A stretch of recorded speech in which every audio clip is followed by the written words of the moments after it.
سڵاتانێ بێم کاتتان باش بەرنامەی ڕووماڵی هەفتەتان پێشکەش دەکەم. دادگای باڵای فیدراڵی عێراق بە بڕیارێک ئەنجومەنی پارێزگاکانی هەرێمی کوردستانی هەڵوەشاندەوە.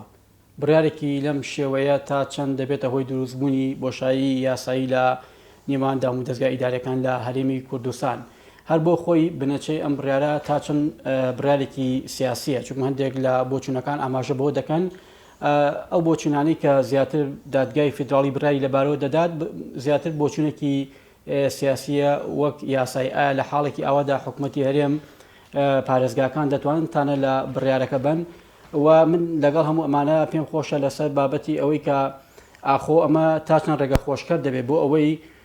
چیتر دەبێت ئەنجومەنی پارێزگاکان هەڵبژاردن بەڕێوە بن. ئێمە دەزانین لە ساڵی 2010ەوە ئەنجومەنی پارێزگاکان لە هەرێمی کوردستان بەهۆی ئەو بارودۆخە سیاسی کە تێیدا بووە لە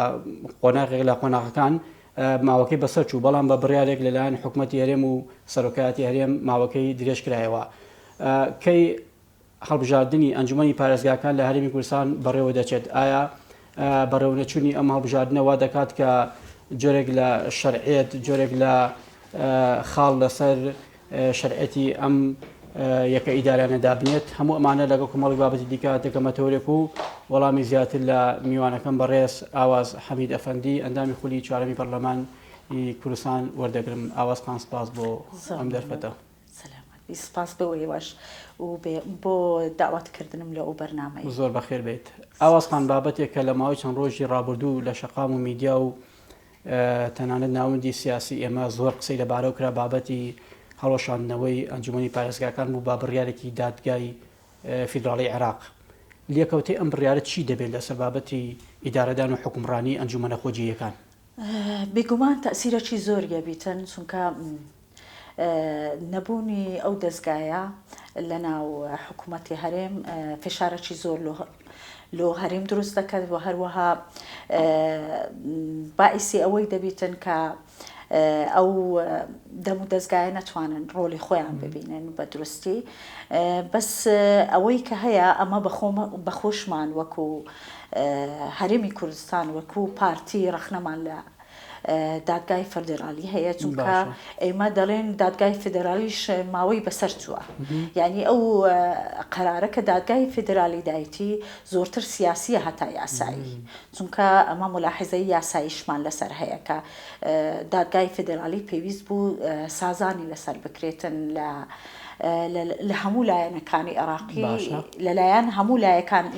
لایەنەکانی عێراقی دەبی سازانی لەسەر کرابا کە هەتا ئێستا ئەو دادگایە دانرابوو وەکو کاربەڕێکار و هەتا هەنۆکەش هەر ئیشی لەسەر دەکرێ. یعنی فکرەکەم ئەوەی کە دروستە ماوەی ئەو مەجلیسی محافەزە بەسەر چووە، بەس پێویستە یعنی پێداچوونەوە بە دادگای فیدرالی بکرێ لەلایەن هەموو لایەنەکانی عێراقیەوە. باشە، کەواتە ئەو بۆچوونە تا چەند بۆچوونێکی منطقیە دەوترێت ئەو بڕیارانەی کە دادگای فیدرالی بە تایبەتی ئەوانەی کە بەرامبەر بە هەرێمی کوردستان چ بەرامبەر بە نەوتەکەی چ بەرامبەر بە بودجە چ بەرامبەر بە و بڕیارانەی کە لە هەندێک جومگەی ئەساسی لە هەرێمی کوردستان دەری کردووە دەوتێت ئەوەندە بڕیارێکی سیاسی ئەوەندە بڕیارێکی تایفی بەسەریدا زاڵە، ئەوەندە بڕیارێکی یاسایی بەسەریدا زاڵ نییە. تۆ خۆت بۆ خۆت هاوڕای ئەم بۆچوونەیەت پێت وایە ئەم بڕیارانە بڕیارێکە زیاتر مەبەست لێ بچووکردنەوەی قەواری دەستوری هەرێمی کوردستان نەک ئەوەی کە دەقێکی یاسایی ئیتیزامێکی یاسایی لەلایەن ئەم دادگایەوە جێبەجێ بکرێت؟ بێگومان ئەوە هەندێک مەرامی لە پشتە ئەوە کە فکرەکەم لۆ هەموو لایەکی دیارە، بەڵام بە هەر حاڵ ئەوان ناتوانن پەک بێخن سەر ئیدارەدانی حکوومەتی هەرێمی کوردستان لەبەر ئەوەی کە ئەتوانن بە وەکالەت ئەو ئیشانە یعنی ئەو کارانە کە مەجلیسی محافەزە پێشتر بە ڕسمی دەیکرد ئێستا دەتوانیت بە وەکالەت بکاتن کە بە وەکالەتش بکرێتن. ئەوە دەبی قەرارەکە لەلایەن ئەنجومەنی وەزیران دەربچی و بەشی یاسایی ئەنجومەن وەزیران. ئێمە دەبی چاوەڕێی قەراری ئەوان بین کە ئەوان قەرارەچی دەدەن. کەواتە بۆ دروستنەبوونی ئەم بۆشایە یاسایە کە بەڕێز ئاماژەی پێ دەکەیت لە نێو محافەزەکانی هەرێمی کوردستان چ جهتێک دەتوانێت هەمان ئەم دەورە ببینێت بۆ بەڕێکردنی کاروباری ڕۆژانی خەڵک؟ ئەوە ئەرزی جەنابتم کرد پێشتر ئەنجومەن وەزیران دەبێت قەراری لەسەر بدات. دەسەڵاتەکان ئۆتۆماتیکی دەگرێتەوە بۆ ئەنجومەنی وەزیران. بۆ ینی پێویستە ئەنجومەنی وەزیران قەراری لەسەر بدات و بە وەکالە ئەو کارانە کە ئێستا بە ئیستلاح پەکی کەوتووە بە وەکالە بەڕێوە بچیتن. باشە. لە حاڵێکی ئاوەهادا حکوومەتی هەرێم دام و دەستگا ئیداریەکان بە تایبەتی ئەنجومەنی پارێزگاکان دەتوانن لە بڕارەکە بن بۆ نمونە ئەم بڕیارە بە بڕیارێکی دروستی نازانین کە دادگای فیدراڵی دەربارەی هەڵوشاندنەوەی ئەنجومەنی پارێزگاکان دەری کردووە وەکو یاسا وەکو هیچ دقیقی یاسایی هەیە کە ئەم مافە بە ئەنجومەنی پارێزگاکان بات. ئەوەی کە دیارە ئەنجومەنی پارێزگاکان بەخۆی لە دەستور باسی لەسەر کرایە باش و جهەتەکی زۆر ڕسمیە یعنی بەو شێوەی نییە کە بتوانین ببین ڕۆلی نییە یان ناتوانیتن کارەکانی بەڕێوە ببە. ئەوە بەس ئەوەی ئینکار ناکرێت کە بەڕاستی ماوەیەکەی بەسەر چووە و پێویستە هەموو لایەنی هەرێمی کوردستان هەموو حزب و لایەنەکان هاوکار بن کە بە زووترین کات انتخاباتی پارلەمان و مەجلس محافەزەی بکرێت چونکە بەڕاستی ئەوە ڕێخۆشکەر دەبێتن لۆ ئەوەی کە بەغدا و حکوومەتی مرکزی زەختەکی زۆرتر لە هەرێمی کوردستان بکات و بیانوەیەکی لەوان ببینیتەوە کە حتى الإمکان ڕسمیەتی لە هەرێمی کوردستان وەربگریان بتوانن هەنگاوەک هەرێمی کوردستان لە هەلوەشاندنەوەی قوارەی هەرێم نێزیک بکەن. دەتوانن بۆ نمونە بەم بڕیارانە حکوومەتی هەرێم ناچارکەن بۆ نمونە قوارە دەستویرەکەی بچوو بکەنەوە یان بۆ نمونە لەمای ڕابردوو چەندین ئاستەنگی گەورەتری تێپەڕاندوە حکوومەتی هەرێم بەتایبەتی لە ڕاگررتنی نەوتەکەی لە بڕینی بەشە بودجەی. ئایا حکوومەتی هەرێمی کوردستان لەسەر ئەمە دەوەستێت کە بەغدا بەم شێوەیە فشار بخاتە سەری کاریگەری دەبێم فشارانە بە کوردی ئێمە الحەمدولیلا کارتەکی زۆر باشمان هەیە ئەوش ئەعلامی دەوڵەتکردنە هەرێمی کوردستان ئەگەر فشارەکان لە حەدەچی کە لە توانای هەرێمی کوردستان نەبی یعنی ئەوە بۆ چوونی منە ئەمە ئەو کارتەمان هەر لە دەستا کە ئەعلامی دەوڵەت بکەین لەو حالەتەش کە لۆ کۆمەلگای نێودەوڵەتی ئیسبات بکرێت کە هەرێمی کوردستان بەڕاستی فشارێکی زۆری لەسرە و تاکتیکی زۆری لەسرە کە قوارەی هەرێم هەڵبوەشێتەوە ئێمە ئەتوانین ئەو کارتەی بەکاربێنین. بە هەر حاڵ ئەگەر لەوانەیە ئەمن بەخۆم شخصی خۆم پێم خۆش بوو کە زووتر لەوانەمە ئەعلامی دەوڵەت بکەین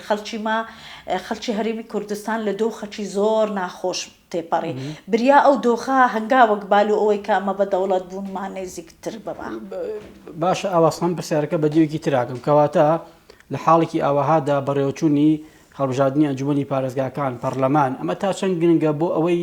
لایەنیکەم بەر بەم فشارانی بەغدا بگیرێت بۆ ئەوەی ئەوەندە چۆن دەڵێ بە زمانە عامەکەی خەڵک ئەوەندە پێی لێرانەکێشێ بۆی کە هەر ڕۆژی برارێک بسەپێنێ کەواتە ئەمە دەرچێکی باش نییە بۆی کە کۆدەنگی دروست بکرێت و لە ئایندەیەکی نزیکدا ئەم هەڵبژاردنە بەڕێوە ببرێت. ئەوەکە هیچ شک و گومانی تێدا نیە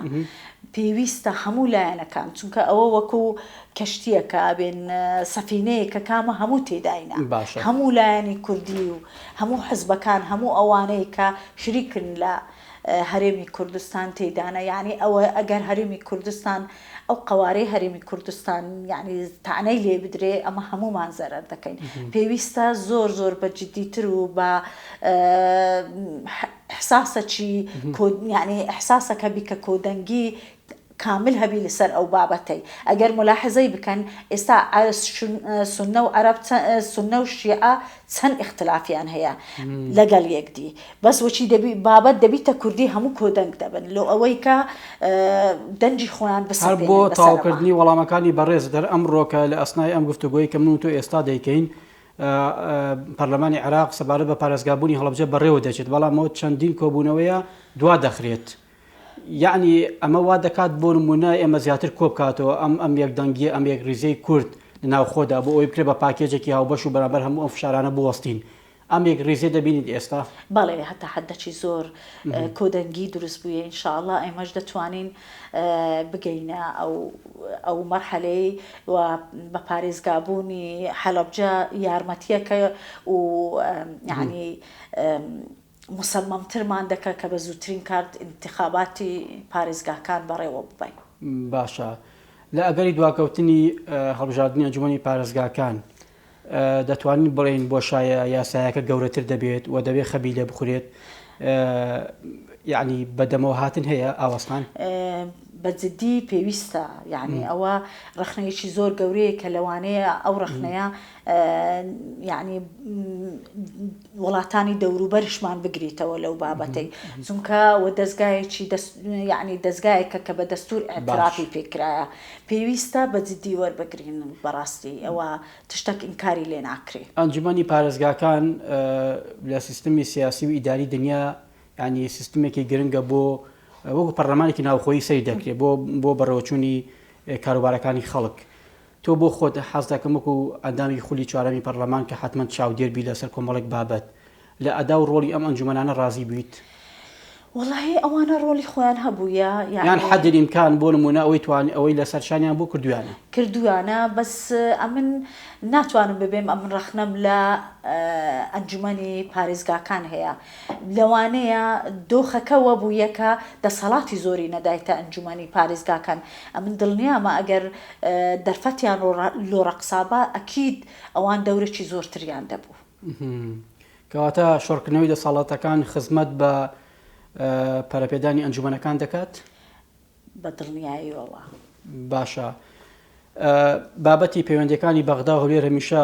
کرۆکی دۆخە سیاسیەکە بووە. بۆ ئێستا ئەم پەیوەندیە چۆن دەبینیت بە تایبەتی لە ماوەی مانگی ڕابردوو کۆمەڵک فشاری گەورە لە بابەتی بڕینی بوجە و موچە ئەمانە لەسەر شانی حکوومەتی هەرێم هەبوو بەڵام بە سورفەیەکی چەند مانگی تۆزێک لەم فشارانە کەم بووتەوە. گەشتبینی بە ئایندەی ئەم ڕێکەوتنە هەتا کۆتایی ساڵ ئاوەسخان؟ وڵڵاهی ئەوە چەندەمی نەبێن ئەگە جارەکی غەدرت لە من کرد خودات بگری بەس ئەگە دوو جارە غەدرت لە من کرد خودام بگری. ئەمن فکرەکەم هەرێمی کوردستان دەبی ڕێگا چارەیەکی دیکە بدۆزیتەوە چونکە ئەوە بابەتی مە دەبی پاشی سەی مانجی دیکە دڵنیا بن ئەوان دۆخەکی دیکە دێ دروستکەن یعنی ئەوە تشتەکی نوێ نییە ئەوە تشتەکە کە دائیمەن بەردەوامن و تکرار دەکەن یعنی هەر یعنی ئەگەر هیچ نەبیتن تەداخل لە ناو هەندێک بابەتێنە ناوخۆییە هەرێمی کوردستانەکەن ئەوەی دەکەنە بیانەوە بەداخەوە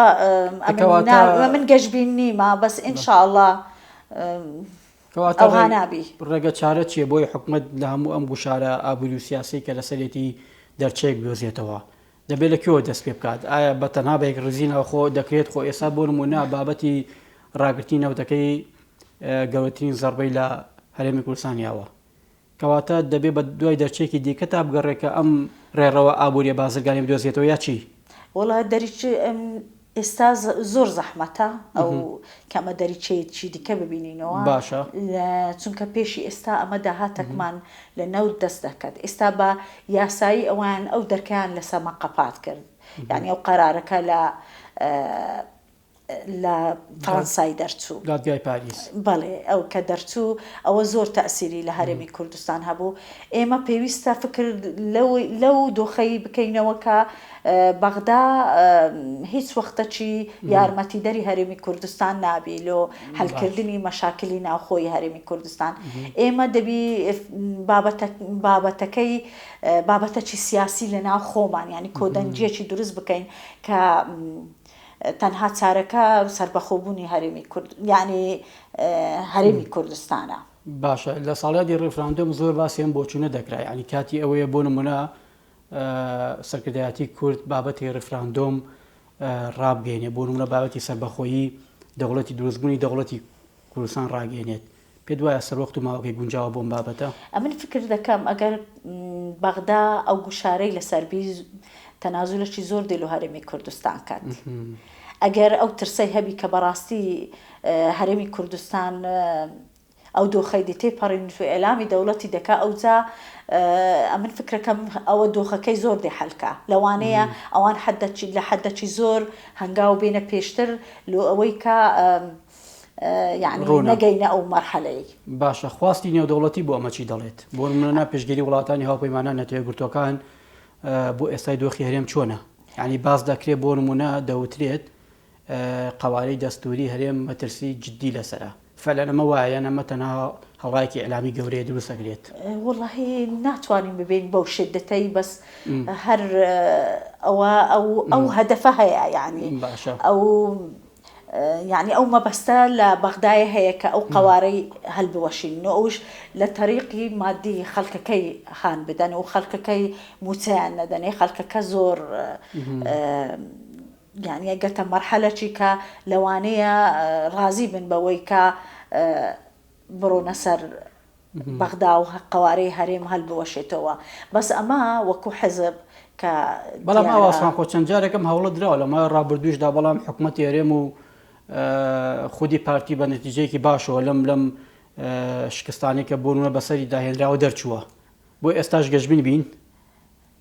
إن شاء الله كأو تشيشانا حل دبي بس أمن أبيم أول سهولي خوي لا يعني هرمي كردستان رادا وستي أجر أو